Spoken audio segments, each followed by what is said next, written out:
Very exciting to be here. So I know what successful leadership is. I'm well aware of it. I've been reading it in the newspapers, I've been watching it on the news since I was a little kid, and I know what successful leadership is.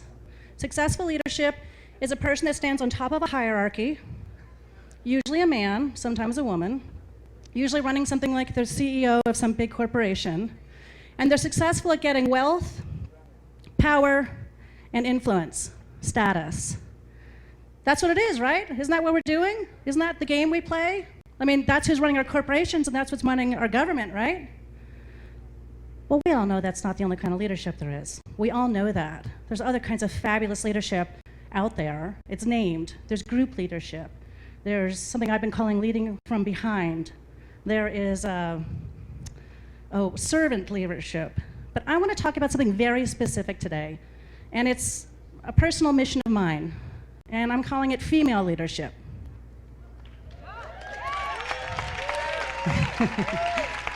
First, I'm going to tell you what it is, then I'm going to tell you why it matters, and then I'm going to tell you why it matters right now.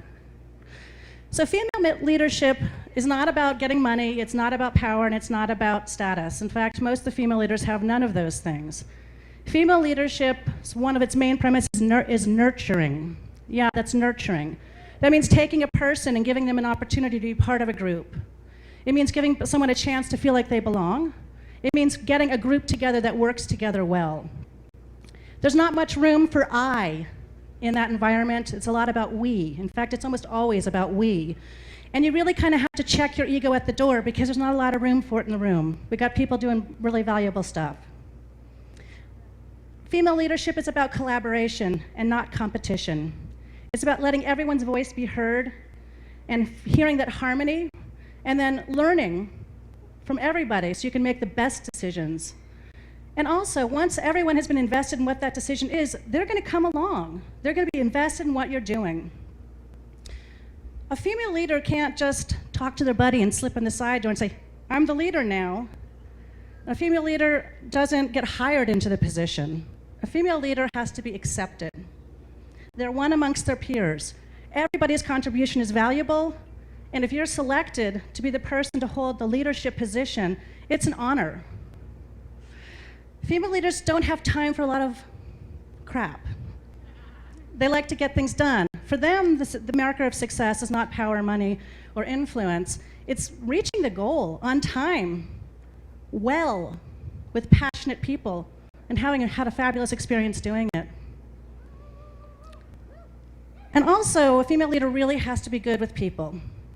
Understanding what qualities in a person have to be balanced against what skills, and finding that constellation of qualities to make a group really hum. So when I talk to a bunch of women who are these leaders, I just started finding out how they do it. And I realized that there's a whole bunch of tools that they use that everyone uses, and no one ever talks about it. We don't talk about this. We're out there doing, we don't talk about it. But they have these tools that they're using. One tool is flexibility. Letting someone have a bad day. It's okay. We're people, right? It's saying, oh my God, that was a mistake. We shouldn't have done that. What did we learn? Okay, let's apply it. Let's apply it now and let's move on. Hey, that's a better idea than ours. Let's change things now and adopt that idea. So flexibility is really important. The next one is recognition. Everyone needs to be witnessed. Everyone needs to know sometime that you're seen and that you're appreciated for what it is you're giving. And that comes in as many forms as there are people. So a good female leader is going to be able to adapt herself to your needs and say, I see you and you're doing it right.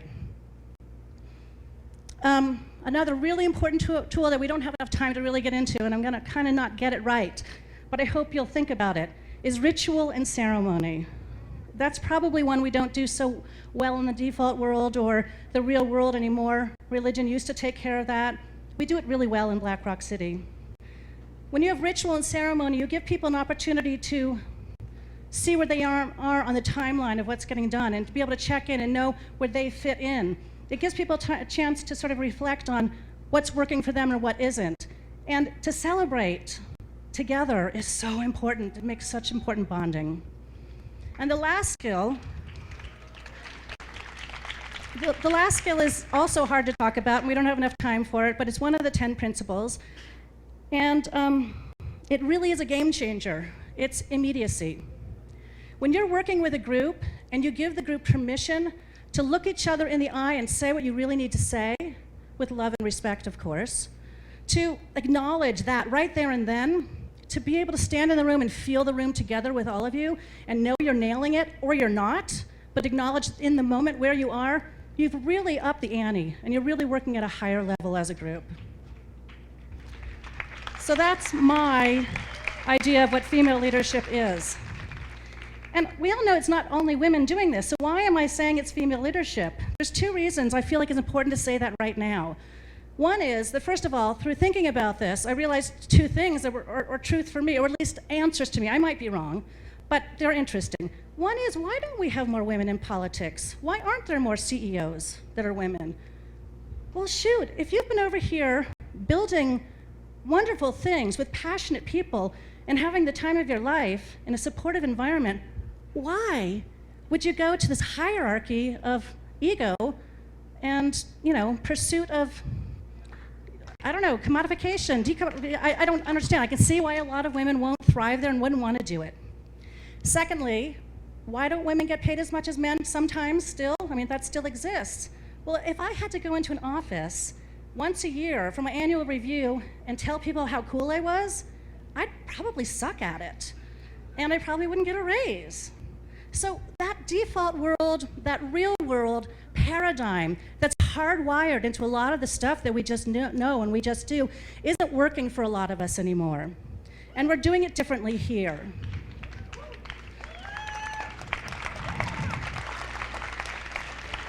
The other more important reason to me to feel like I need to say this here and now is this is my truth. I am one of those women.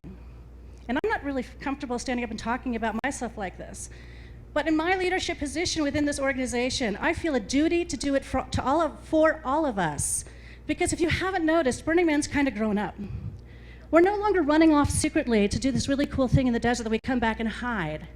We're doing it publicly. We're doing it internationally. We're being recognized around the world by think tanks, by major learning institutions. We have arrived. And people are starting to tell our story. Smart, wonderful people are starting to tell our story. But if they don't know the whole story, they can't tell it. So we need to name this and tell this story, because it's my reality. It's many of you in this room's reality. You all know that women run Burning Man, right? No, this is no laughing matter. Women have run Burning Man for a very long time. And we don't do it that way. We do it in this model. So when someone comes into our San Francisco office and they have their money and they have their power and they have their status and they say they want something, we say, thank you very much, you can leave now. That's not the game we're playing.